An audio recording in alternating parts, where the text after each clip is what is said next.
काम करने के लिए बड़ा सोच, बड़ा दिल, बड़ा दिमाग तो रखना पड़ेगा, और नहीं तो आप कुंद होकर के फ्रस्ट्रेट होगे।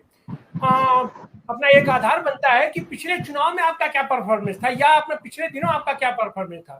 तो पिछले चुनाव में हम देखेंगे कि कांग्रेस 421 सीटों पर लड़ी थी, जीती 52 सीट, 148 सीटों पर इनकी जमानत जब्त हुई।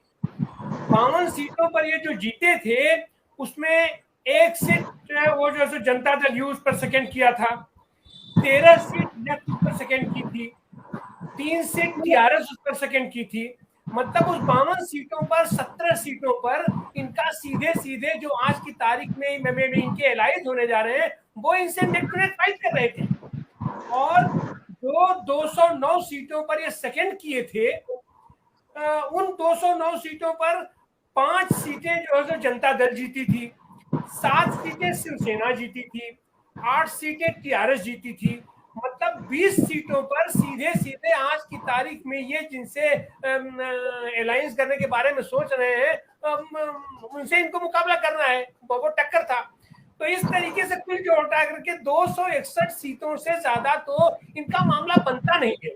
और जो आदमी 421 सीट लड़ करके 148 सीटों पर अपनी जमानत खो देता है, वो फिर एकाएक उसको इल्हाम हो जाए कि मैं तो 350 सीट जीत लूंगा। हाँ ठीक है, उड़न कड़न चलता है, कुछ आगे बढ़ा करके आदमी बात करता है पीछे, लेकिन बातचीत का सिलसिला बंद नहीं होना चाहिए। ये जिस तरीके से 12 तारीख की बैठक और इन्हीं का एक प्रयोग हुआ है बिहार में, और हमको लगता है कि वह प्रयोग बहुत ही बेहतरीन प्रयोग है, और आने वाले दिनों का वही विकल्प बन सकता है कि लेफ्ट, कांग्रेस और प्लस समाजवादी, ये तीनों अगर रुकेंगे, इकट्ठा होंगे, तभी आपका वैचारिक आधार बनेगा। वैचारिक आधार बनाने के लिए देश में लेफ्ट को आपको साथ लेना ही पड़ेगा। बिना लेफ्ट के बाकी सारे लोग तो इधर उधर अपना गठबंधन हो सकते हैं, लेकिन लेफ्ट ही ब्लॉक एक ऐसा है जो इस सांप्रदायिक शक्तियों से, संविधान विरोधी शक्तियों से, जनतंत्र विरोधी शक्तियों से सीधे सीधे मोर्चा लेता है, और संसदीय राजनीति में अपने प्रभुत्व की चिंता न करते हुए भी, अपना सर्वस्व त्याग करते हुए भी मजबूती के साथ, और उनके साथ भी आप कायदे से सम्मान पूर्वक आप बात भी नहीं कर रहे हो, तो यह तो बहुत ही ज्यादा एक तरीके से बड़े दम्भ की बात है। और दम्भ से तो देखिए कोई समझौता होता नहीं है, टेबल पर बैठ के बात तो आपको करनी पड़ेगी। तो इन सारी स्थितियों परिस्थितियों को देवराजन जी आप कैसे देखते हैं? अच्छा, और खास करके लेफ्ट भी है, लेफ्ट भी अपने आप में लेफ्ट क्यों नहीं यूनाइट हो पा रहा है? लेफ्ट भी एक बड़ी ताकत है, लेकिन वह भी अपना देखते हैं कि बार बार इधर उधर टूट जाता है, बिखर जाता है, अलग अलग लोग हो जाते हैं। तो आने वाले आप सारे राजनीतिक परिस्थितियों को किस तरह देखते हैं कमरेड देवराजन जी? डॉक्टर आनंद प्रकाश तिवारी जी ने दो बात ठीक ही रखा है। एक है ये आपका वामबंदी एकता का जरूरत है, दूसरा वामबंदी समाजवादी धर्मनिरपेक्ष ताकत की एकता की जरूरत। इस दोनों की बात उन्होंने ठीक तरीके से रखा।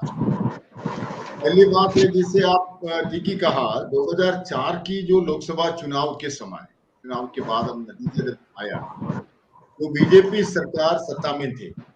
चुनाव में बीजेपी वाजपेयी की सरकार हार गई, किंतु वो पीछे दरवाजे से फिर सत्ता पकड़ने का जब कोशिश कर रहे थे, तब उसको सत्ता से दूर रखने के लिए वामपंथी पार्टियों ने उस समय 2004 में एक कॉमन मिनिमम प्रोग्राम के तहत बाहर से हम लोगों ने समर्थन किया। हम लोगों के ऊपर प्रेशर था सरकार में शामिल होने के लिए, हम जो भी पोर्टफोलियो मांगेगा हम सभी को मिल सकते थे, लेकिन हमने ये सोचा हमें एक राजनीतिक एक लक्ष्य रख करके बीजेपी को दूर रखने के लिए हमने कांग्रेस को समर्थन दिया। कांग्रेस को नया ऊर्जा भी मिला है, और 2009 के चुनाव में फिर कांग्रेस आने का जो मूल कारण है उसमें 2-3-4 कानून भी है।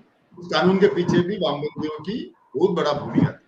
उसमें आपका Mahatma Gandhi national rural employment guarantee scheme हो, आपका राइट टू एजुकेशन हो, और right to forest dealers act हो, इसी प्रकार का जो राइट टू इंफॉर्मेशन हो, सबसे बड़ा कानून बना है। ये सभी जो आपका फूड सिक्योरिटी एक्ट है, इन सभी के पीछे वामपंथियों की सबसे बड़ा भूमिका है।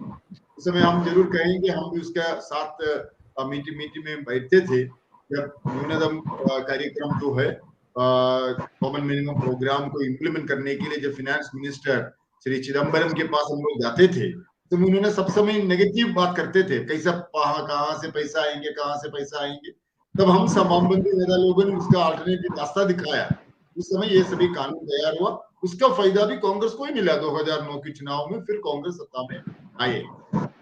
कांग्रेस को ये याद रखना है, हमारे देश में अभी भी एक समाजवादी वामपंथी धारा बहुत स्ट्रांगली हिंदुस्तान के अंदर काम करती है। वो धर्मनिरपेक्ष प्रगतिशील ताकत है।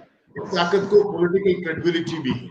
इस पॉलिटिकल क्रेडिबिलिटी को अभी बीजेपी को सत्ता से हटाने के लिए काम में लगाने की जिम्मेदारी मेन ऑपोजिशन पार्टी हिसाब से कांग्रेस का, उसको काम में लगाना, इनिशिएटिव कांग्रेस को लेना चाहिए। अगर ये इनिशिएटिव लेने के लिए कांग्रेस को कहीं ना कहीं कॉम्प्रोमाइज भी करना पड़ेगा। कांग्रेस की पुराना ताकत है ही नहीं, आपने जो हिसाब दिखाया है मैं उसमें दोबारा दोहराना नहीं चाहते हैं। उस हिसाब से अपना कमजोरियां क्या है, हमारा अपना ताकत क्या है, उसको समझ करके सभी को अकोमोडेट करने का एक जगह पर कांग्रेस को आना जरूरी है, तभी ये बात कर सकते हैं। हाँ, फॉरवर्ड लोग जरूर ये विश्वास करते हैं आज की परिस्थिति में दूसरा कोई स्टेट का पार्टी, रीजनल पार्टी सोचने से पूरा हिंदुस्तान की सभी पार्टियों को, सभी लोगों को एक मंच पर ला नहीं पाएगा। इसके लिए कांग्रेस को काम करना पड़ेगा। इसलिए हिंदुस्तान के हर कोने में कांग्रेस का अभी भी कांग्रेस की प्रेजेंस है। कांग्रेस का नाम जानते हैं, कांग्रेस की लीडरशिप को जानते हैं। कांग्रेस ऐसा एक पार्टी, उसमें कोई डाउट नहीं है। लेकिन जनाधार कितना है, पुराना माफी है कि नहीं, उसका विश्लेषण करना, उसका रिव्यू करने की जिम्मेदारी कांग्रेस के नेतृत्व के, उस हिसाब से वो सोच करके कदम उठाना चाहिए। सबको लेके चलने का एक नया तरीका में कांग्रेस आना चाहिए, तभी वो एक बात बन पाएगी 2024 के चुनाव की पहले। दूसरी बात है आपका वामपंथी एकता की, जरूर हम कहेंगे एक वामपंथी पार्टी के महामंत्री हिसाब से लेफ्ट पार्टी एक ब्लॉक हिसाब से रहने का सबसे बड़ा अहम समय आ चुकी है। अकेला ये रीजनल पार्टी के साथ हो, कांग्रेस के साथ हो, इलेक्टोरल पॉलिटिक्स के समय नेगोशिएट करने से वामपंथी एकता नहीं बन पाई। मोटा मोटा जो भी वामपंथी है, 4-5 पार्टियां मेन स्ट्रीम में काम करते हैं हिंदुस्तान के अंदर।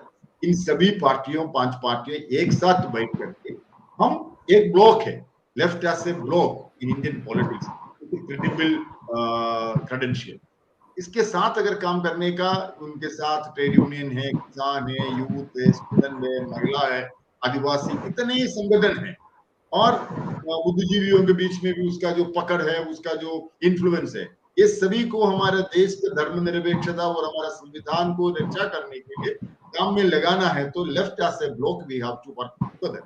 ये जो काम करते हुए लेफ्ट एज ए ब्लॉक, ये सभी कांग्रेस के साथ और रीजनल पार्टी के साथ भी नेगोशिएट करना जरूरी है। नेगोशिएट करके जो मिलेगा अपने आप बंटवारा करेंगे, आपका बीच में बंटवारा करेंगे। ये इस हिसाब से वामपंथी पार्टियों को भी एक ब्लॉक हिसाब से भी काम करने का भी एक जरूरत है फॉरवर्ड ब्लॉक के समस्याओं। इसी के लिए हम भी वामपंथी पार्टियों के अंदर भी काम बात हमारे साथ भाषा सिंह